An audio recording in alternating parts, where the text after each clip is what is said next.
If you're involved in the SaaS industry, you've probably had to think about, calculate, or explain the difference between bookings, billings, and revenue. These closely related terms are easy to mix up.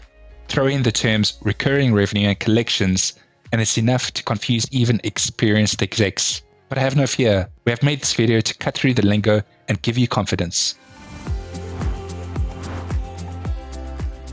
Let's start with bookings. Bookings is a forward-looking metric that refers to the value of contracts signed with customers. In a nutshell, bookings signify the commitment from your customers to pay you money for the service you provide.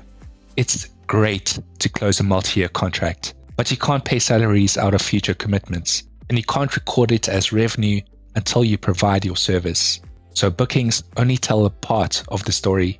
You can split bookings into 3 categories: new, renewal, and upsell. New bookings include new customers who have just signed for a product or service. Renewal bookings represent existing customers who are renewing. Upsell bookings are for customers who have decided to expand their contract. Because you book revenue as soon as contracts are signed, they are a leading indicator of your business revenue growth and financial health, and how well your sales team and product offerings are performing. Let's now look at how we record bookings. Consider a situation where one of your customers purchased a 3-year plan at $10,000 per year that bills annually. Your bookings on the contract are $30,000, calculated simply as $10,000 multiplied by the 3-year subscription plan. Billings are the invoice amounts billed to customers. This can be over a certain time period, like a month or a full year. Simply put, billings are when you actually collect money from your customer. Even though it includes uncollected accounts receivable, it is the closest to cash and cash flow. But you can't pay bills with customer invoices.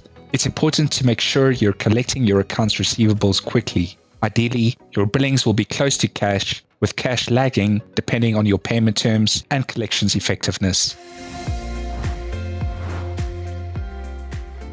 The billing cycle can be set to any period that's important to your company. One of the options is to bill upfront.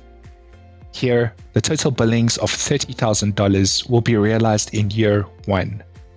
Although not considered in this template, upfront billings means that the plan's price is usually tied to some sort of discount. Another option is to bill in increments of month, quarterly, semi-annually, and so forth. As we're looking at a plan across multiple years, we've selected an annual cycle.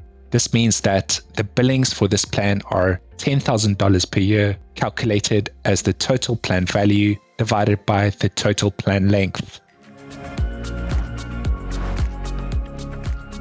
Revenue is the income you earn when you provide your service to your customers. Every month you successfully deliver, you can recognize revenue for that month. Unlike bookings, which show up when the contract is signed, and billings, which show up when customers pay, GAAP means you can't recognize revenue until you provide your service. Money you've already billed but can't recognize it goes into a deferred revenue account until it can be recognized.